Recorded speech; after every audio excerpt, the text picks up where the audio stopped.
A small child. Big challenges. The first 2 years of a child's life are a real roller coaster, full of joy, sleepless nights, and 1,000 questions. In this video, I'll tell you about a classic book that has become a parenting Bible for families around the world, The Baby Book by William and Martha Sears. This is not just a parenting guide. It's a tender and heartfelt manual for life with a little one, from birth to age 2.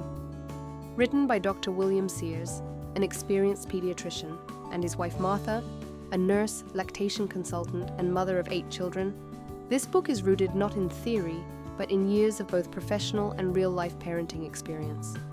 How should you respond to crying? Should you carry your baby? How do you manage sleep, feeding, closeness, and development? It's all in there, without pressure, without judgment, but with deep understanding and support.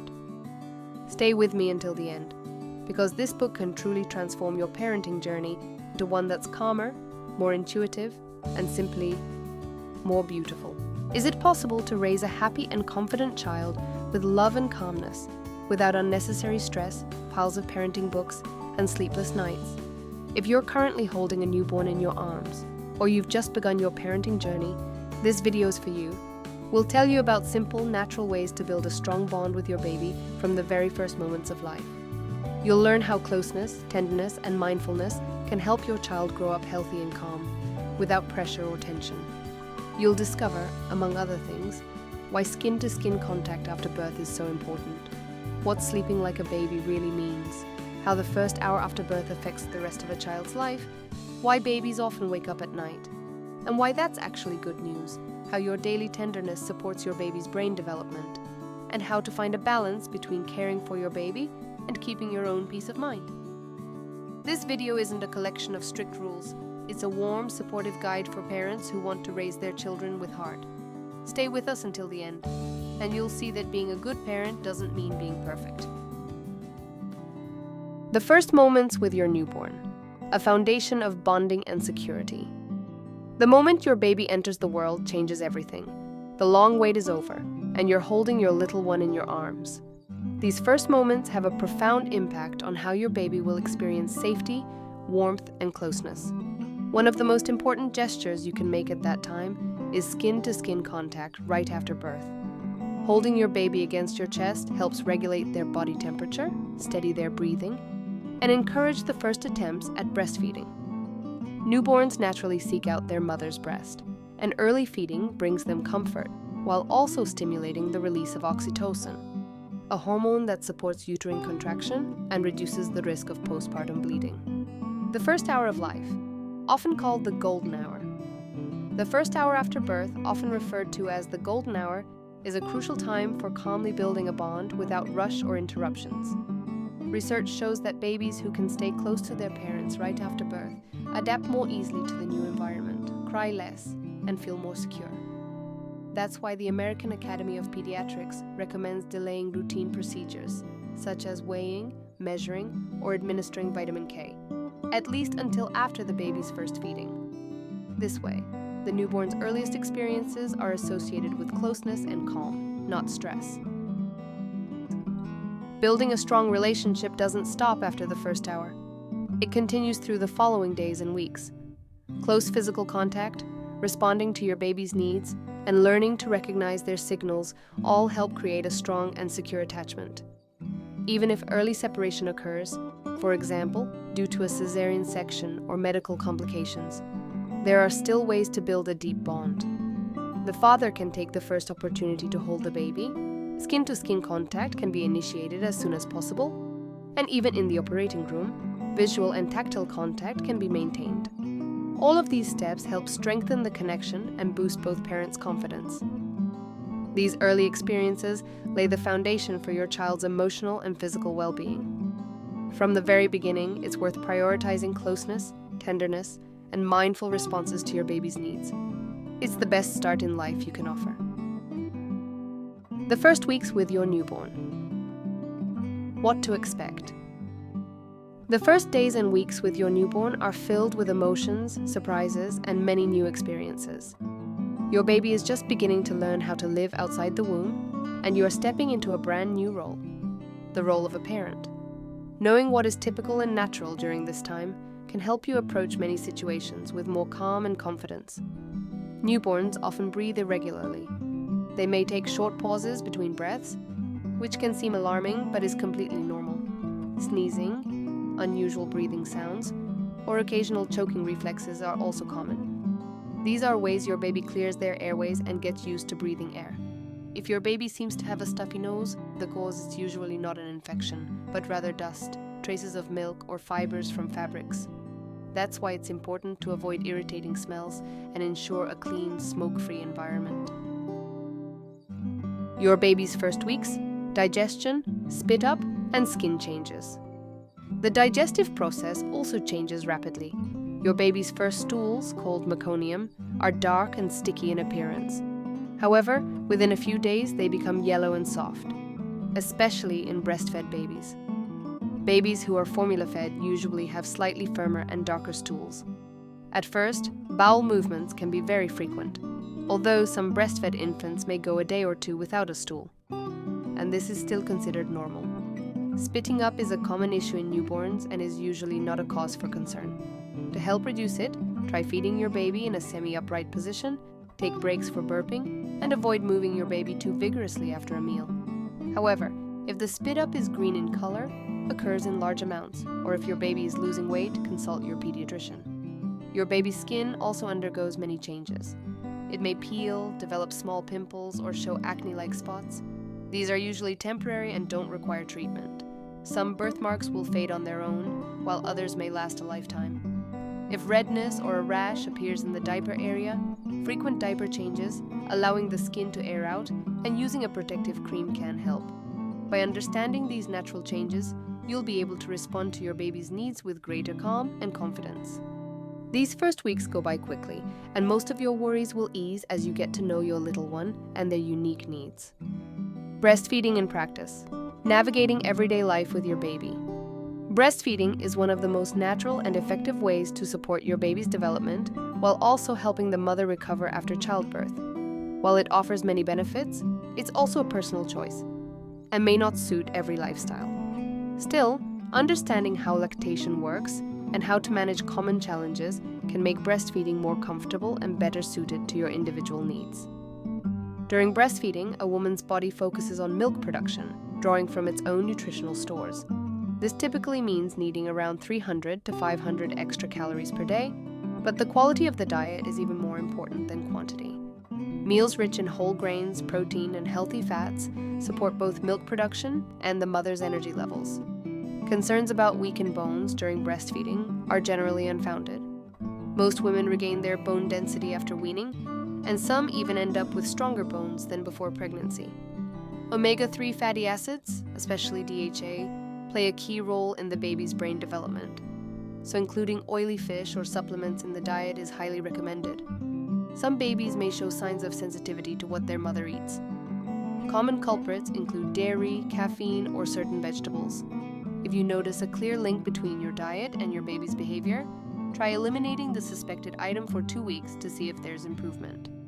As for medications, many, like ibuprofen or common antibiotics, are safe during breastfeeding.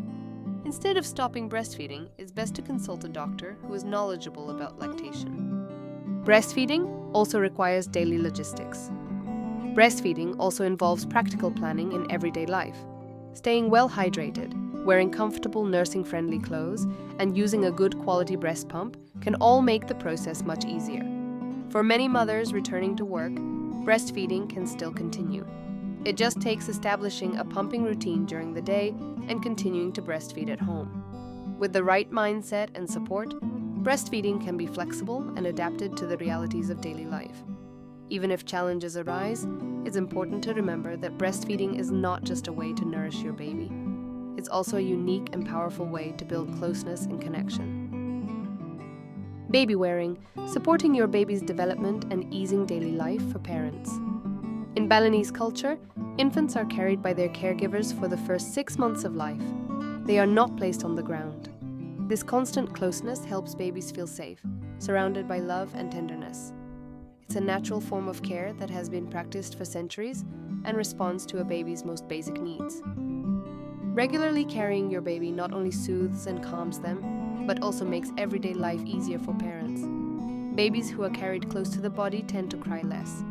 Studies show that infants who are held for at least 3 hours a day show up to 43% fewer signs of distress than those who are held less frequently. The rhythmic motion of being carried mimics the sensations of life in the womb, promoting calmness, emotional regulation, better sleep patterns, and improved digestion.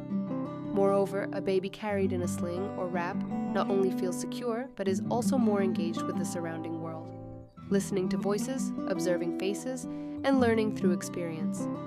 This kind of stimulation supports the development of speech, cognitive abilities, and social skills.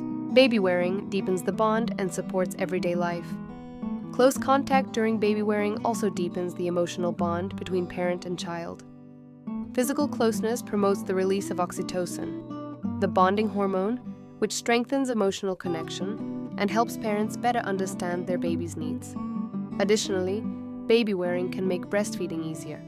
With the right type of sling, you can breastfeed discreetly, even while on the move, reducing stress and increasing comfort for both mother and baby. Choosing the right baby carrier is important. Ring slings, for example, are very practical. They adapt to various carrying positions depending on the child's age and distribute the baby's weight evenly across the wearer's body. Safety is key. Your baby's face should always be visible and close enough for you to gently kiss the top of their head. Baby wearing is a beautiful way to nurture connection while still tending to your daily responsibilities. How to support your baby's sleep without tears or tension. The well-known saying that someone slept like a baby often makes parents smile, because reality tends to be quite different. A newborn's sleep is a complex process and very different from an adult's sleep. Babies don't enter deep sleep right away. They begin in a light sleep phase that lasts around 20 minutes. If you try to put them down too soon, there's a good chance they'll wake up. What's more, their sleep cycles are much shorter, about an hour. So frequent night wakings are completely normal and healthy. It's a natural mechanism that helps babies signal for closeness, warmth, or food, and may even play a protective role against sudden infant death syndrome, SIDS. The idea that a baby should sleep through the night often stems more from parents' need for rest than from the biology of infants. Some sleep training methods that involve leaving the baby to cry it out overlook the importance of nighttime caregiving. Babies don't learn independence through loneliness. They develop a sense of security when their needs are noticed and met, even at night. Research shows that prolonged crying and stress can increase levels of stress hormones, which can negatively affect brain development. On the other hand, babies who are soothed and comforted by their parents tend to develop healthier sleep habits and stronger emotional bonds. Instead of teaching sleep, create a calm and supportive sleep environment. Rather than trying to teach a baby to sleep, it's more helpful to create a calm and sleep-friendly environment.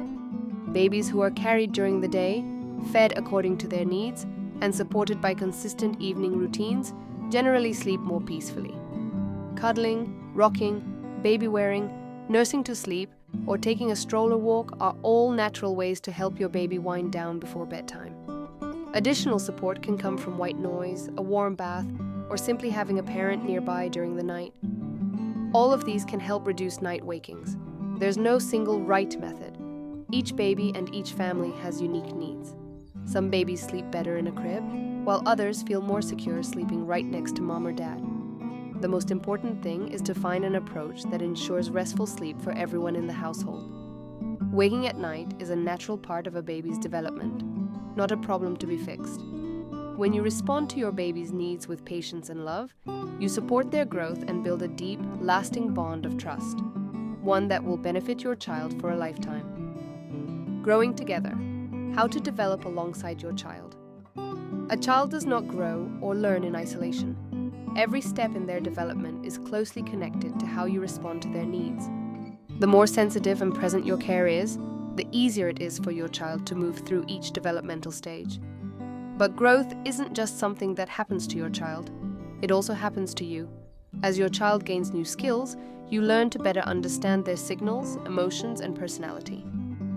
This mutual relationship creates a foundation of closeness, trust, and communication.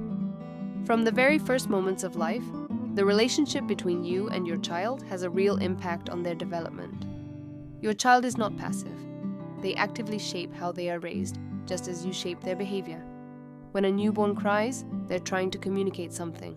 When you respond, the child gradually starts to use other ways of expressing their feelings. Facial expressions, gestures, and eventually sounds. This process supports your child's emotional and social development, while also giving you greater confidence in your role as a parent. The parenting style. You choose matters deeply. The way you care for your child has a powerful impact. Research shows that attachment-based parenting, responding to needs, feeding on demand, baby-wearing, and co-sleeping, positively influences a child's brain development and emotional growth. Children raised with this kind of care are often calmer, learn social relationships more quickly, and show greater cognitive potential. When a child feels secure, they're more likely to explore the world without unnecessary stress. A clear example of the importance of sensitive care is the phenomenon known as withdrawal syndrome, when a child who was previously developing well becomes apathetic and less responsive if caregivers stop being attentive and emotionally present. A return to nurturing, loving interaction often quickly restores the child's developmental momentum. This shows just how essential consistent emotional presence is in a child's life. It's also important to remember that every child develops at their own pace. Some progress smoothly, while others go through intense growth spurts followed by slower phases. Rather than comparing your child to others, it's better to trust their unique path. Parenting is an ongoing journey of growing together. You're also changing, learning, and deepening your bond with your child every single day. Toddlerhood, a time of rapid change in movement, thinking, and independence. Not long ago, your child was content to sit in one spot. And now you can barely keep up. They're everywhere, eager to see, touch, and explore everything. The transition from baby to toddler marks a time of tremendous development, focused on 3 key areas: movement, speech, and thinking. Every new word, step, and discovery boosts your child's independence, though it doesn't mean they no longer need your closeness and support. Children quickly move from wobbly steps to running, climbing, and jumping. Every fall is just a temporary setback. They immediately try again. Movement becomes play. They spin in circles, tiptoe, and stomp with joy. This new sense of freedom sparks a powerful desire to explore the world. Everything must be tested, opened, pushed, dumped out. That's why your attentiveness and patient presence are so important during this stage. Emerging speech, strong emotions, and a journey toward independence. As your child's speech develops, they gain new tools to express themselves. Although they understand much more than they can say, those first words quickly become the start of a growing vocabulary. Children learn by imitation, copying both sounds and gestures. Even if they aren't speaking in full sentences yet, they communicate wonderfully through pointing, sounds, and emotional reactions.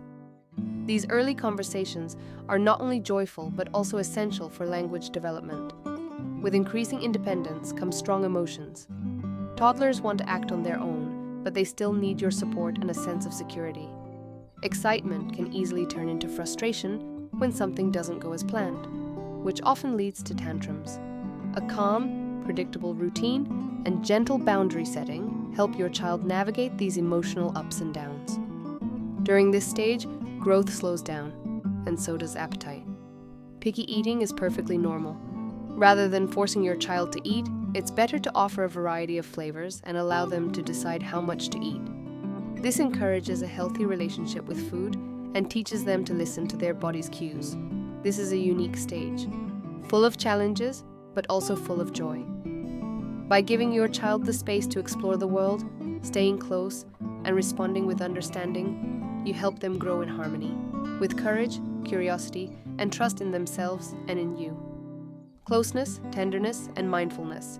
These are the 3 pillars on which a happy childhood is built. By meeting your child's needs with love, you create a bond that lasts a lifetime. If you found this video valuable, give it a like and subscribe so you don't miss future content on mindful parenting. See you next time.